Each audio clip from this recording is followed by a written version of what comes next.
Hello बंधुসকল welcome to my YouTube channel. तो बंधुসকল इतिमध्ये आसाम डिएलएडर रिजाल्ट घोषणा करिছে। तो मैं এতিয়া আপোনালোকক এটো ভিডিওৰ জৰিয়তে দেখুৱাম যে কেনেকৈ আপোনালোকৰ যে ডিএলএডৰ ৰিজাল্ট চাব পাৰে, ৰিজাল্ট চেক কৰিব পাৰে। তাৰে কাৰণে মই এই ভিডিওটো বনাই আছো। আপোনালোকে ভিডিও স্কিপ নকৰি সম্পূৰ্ণ ভিডিও চাই থাকক আৰু মই আপোনাক দেখুৱাই আছো কেনেকৈ আপোনালোকে অনলাইনত আপোনালোকৰ ৰিজাল্টটো চাব পাৰে। তো ফাৰ্স্ট আপোনালোকে আপোনালোকৰ যে গুগল পেজ এটো ওপেন কৰিব। ওপেন কৰি ইয়াত সাৰ্চ কৰিব SCERTPET.co.in সাৰ্চ কৰিব। সাৰ্চ কৰাৰ পিছত অফিচিয়েল ওয়েবসাইটটো খোলা খাব।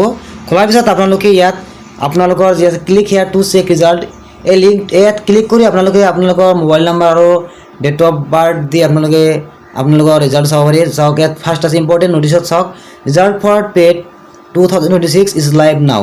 Click here to check result ইয়াত ক্লিক কৰি আপোনালোকৰ কি আপোনাৰ যে মোবাইল নাম্বাৰ সেই মোবাইল নাম্বাৰটো ইয়াত বহুৱাই আৰু ডেট অফ বাৰ্থটো বহুৱাই লগইন কৰিলে আপোনালোকে ৰিজাল্টটো চাব পাৰিব। আৰু যদি কয় আপোনালোকে ডিস্ট্ৰিক্ট ওয়াইজ ৰিজাল্টটো চাব, তো এই চাওক result for paid 2026 exam centres wise. তো ইয়াত click here to check result click কৰিলে আপোনালোকৰ ডিস্ট্ৰিক্ট ওয়াইজ ৰিজাল্টটো আপোনালোকৰ ওলাই যাব। চাওক ইয়াত ডিস্ট্ৰিক্ট নেম আছে বৰপেটা, একশ্যন আছে ডাউনলোড। তো আপোনালোকে যিটো ডিস্ট্ৰিক্টৰ পৰা আপোনালোকে এক্সাম দিছে সেইটো এক্সাম চেণ্টাৰৰ সেই ডিস্ট্ৰিক্টটো আপোনালোকে ইয়াত ডাউনলোড কৰি আপোনালোকে ৰিজাল্ট চাব পাৰে। তো চাওক মই ইয়াত বৰপেটা ডাউনলোড কৰি আছোঁ। ডাউনলোড কৰাৰ লগে লগে চাওক ইয়াত ৰিজাল্টটো ওলাই গৈছে। পিডিএফটো ওপেন হ'ব আপোনাৰ আপোনাৰ serial number, roll number, candidate name, father's name, exam district আৰু কিমান মাৰ্ক পাইছে সম্পূৰ্ণখিনি আপোনালোকে চাব পাৰিব। তো বন্ধুসকল এনেকুৱা ভিডিও পোৱাৰ কাৰণে মোৰ চেনেলটো ছাবস্ক্ৰাইব কৰি বেল আইকনটো ক্লিক কৰিব আৰু মোৰ